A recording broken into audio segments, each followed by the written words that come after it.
पण आजसुद्धा आम्ही राष्ट्रवादीची वाट पाहत आहोत, त्यांच्या फोनची वाट पाहत आहोत.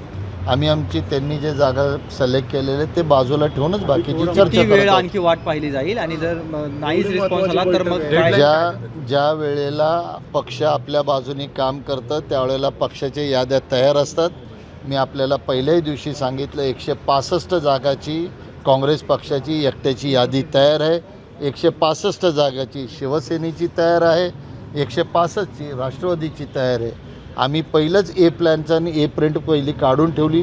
आता बीमध्ये जर दोन पक्ष आपल्यावर आले तर काँग्रेस आणि राष्ट्रवादीला जर एकत्र लढावं लागलं तर ती यादी कोणती असावी ही 4 दिवसात झाली. काँग्रेस आणि शिवसेनेला जर लढावं लागलं तर ती यादी कोणती असली पाहिजे ती आता तयार होते. म्हणून यादीची काळजी नाही, याद्या परिपूर्ण झाल्यात. मला कळत नाही का नॉन रिचेबल झाले, तर रिचेबल झाले की मला कळेल. तुम्ही कोणाकोणाला फोन केले होते ज्यांचे फोन लागले नाही असं तुम्ही मी राष्ट्रवादीचे जेवढ्यांना जबाबदारी दिली त्या सर्व पदाधिकाऱ्यांना फोन केले. पण त्यांचे फोन लागतच नव्हते, स्विच ऑफ होते की बेल काही फोन उचलत नव्हते. काही फोन नॉट रिचेबल जरी असले तर बाकीचे 4ही पदाधिकाऱ्यांच्या बेल वाजले, पण त्यांनी मला आन्सर करायचा माझ्या मोबाईलला टाळलं असं मला वाटतं. नक्कीच मागच्या बैठकीला होते, नंतर गेले, परत आले आणि कालपासून नॉट रिचेबल झाले.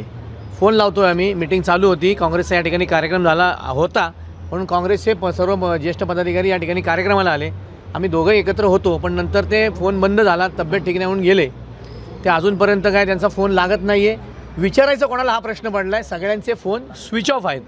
त्यामुळं राष्ट्रवादीची मानसिकता नाही आहे असं आम्ही आणि काँग्रेसने ठरवलं आणि आमची पुढची बोलणी आम्ही या प्रभागाच्या डिवायडेशनसाठी सुरू केली. कोणाकोणाला फोन केले नेमके, म्हणजे नॉट रिचेबल आले ते कोणाचे आले? काल सगळेच होते त्यांचे. अंकुशी काकडे होते, विशालजी तांबे होते, आमदार होते बापू पाटारे.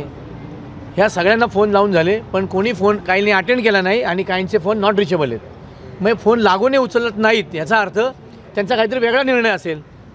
त्यांचा निर्णय काही का असे ना, त्यांनी अजून सांगायला हवं होतं. मग आम्ही ठरवलं आता थांबायचा किती वेळ. पदाधिकाऱ्यांना, इच्छुक उमेदवारांना इतक्या वेळ थांबवून त्यांचे फॉर्म भरायचे आहेत, एबी फॉर्म द्यायचा आहे, मिटिंग घ्यायची आहेत, पुढची रणनीती ठरवायची आहे. म्हणून आज आम्ही आणि काँग्रेस एकत्र बसून आमचं जागा वाटप या ठिकाणी आताही सुरू आहे. एकमेकांना फसवलं जातंय असं चित्र दिसतंय पुण्यात. होय, पुण्यामध्ये आणि अख्ख्या महाराष्ट्रामध्ये वातावरण झाले. फक्त स्वार्थ बघायचा, कुठे आपली सोय चांगली होती हे असं बघायचं आहे. ठीक आहे, प्रत्येकाची इच्छा असते की आपण कुठे सुटेबल आहोत, हा ज्याचा विचार आहे. पण इतके दिवस आम्ही एकत्र होतो महाविकास आघाडी म्हणून, आता त्यांचा विचार कदाचित बदलला असेल. तो ठीक आहे, त्यांचा विचार आहे. आम्ही एका विचाराने चाललो आहे आणि असंच पुढे जात राहू.